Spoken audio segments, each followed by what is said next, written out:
Hi there, I'm John Bond from Riverwinds Consulting, and this is Publishing Defined. Today I'm going to talk about publishing imprints. What are they and why do they matter? If you've ever looked at a book spine and seen names like Knopf, Minotaur, or Penguin Classics, you've already met imprints. They're not just decorative logos, they're how publishers organize power, taste, and marketing inside large corporations. So let's define the term.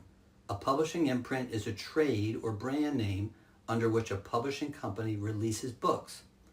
Think of the publisher as the umbrella corporation, say Penguin Random House, and the imprint as one of the labels underneath it, like Alfred A. Knopf or Penguin Classics, each with its own identity and list. Legally, your contract is usually with the parent company, but the imprint is the name that appears on the book and shapes how it's positioned in the market. Why do imprints exist? In part because one giant corporate logo can't speak meaningfully to every audience.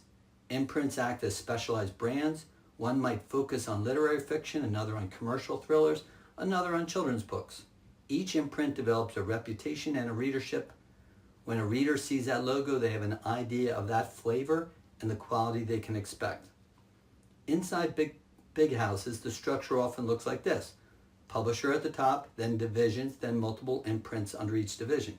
For example, Penguin Random House is the company, Penguin Publishing Group is a division, and an imprint like Plume sits inside that division with its own editorial focus. Each imprint typically has its own acquiring editors and list building strategy, even though production, sales, and distribution are shared higher up in the chain. From a writer's point of view, this matters in three ways. First, editorial taste and positioning. Imprints are often run by publishers or editorial directors with a particular taste in very specific marching orders. Book club friendly literary, high concept thriller, bold political nonfiction, and so on. Submitting to the right imprint means you're aligning your manuscript with a house that already knows how to publish books like yours and has a readership trained to notice them. Second, contracts and resources.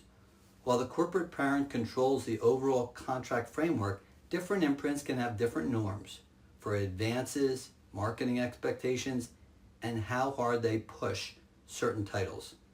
A big commercial imprint in a conglomerate might have more budget for co-op and ad campaigns, while a boutique literary imprint might invest more in prestige positioning, prizes, and long-tail backlist.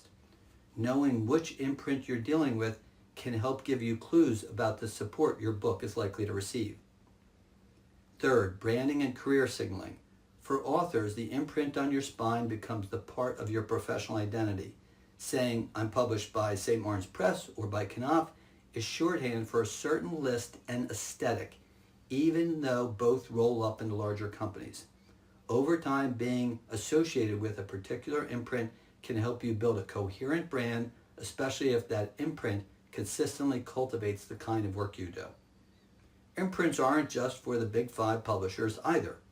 Some independent presses run multiple imprints to separate, say, their experimental fiction from their regional nonfiction list. And in the self-publishing and hybrid space, authors sometimes create their own micro-imprint, a registered business name they publish under to signal professionalism and potentially publish other writers. But this is rare. So when you're researching where to submit your work, don't just look at the big corporate name. Look at which imprint actually published the books you love and the careers you look to emulate. That's often the real community you're trying to join. In short, a publishing imprint is the label on the spine, but for your career, it's also a set of people, tastes, and strategies. Understanding that difference can help you target your submissions more intelligently and negotiate with a clear sense of what exactly you're signing up for. Well, that's it. I have a new novel called To the End of Reckoning. It is a high-concept speculative thriller.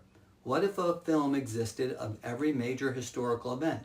Would footage of Caesar's assassination or Columbus landing in America be accepted as real? And if such films were genuine, who could have created them, and what would their existence mean for the future of humanity? The novel is due out in August 2026. Check out the link in the notes below for more information or to order a copy.